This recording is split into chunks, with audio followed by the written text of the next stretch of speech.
Buongiorno amici, oggi vi porto a Cala Regina, situata nel comune di Quartu Santa Elena, facilmente raggiungibile dalla litoranea che collega Cagliari e Villa Sinius in località Terramalla.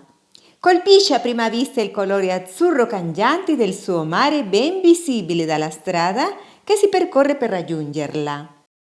La caletta è dominata dalla torre di avvistamento spagnola che si affaccia sul promontorio ricoperto da macchia mediterranea come eucalipti e pini.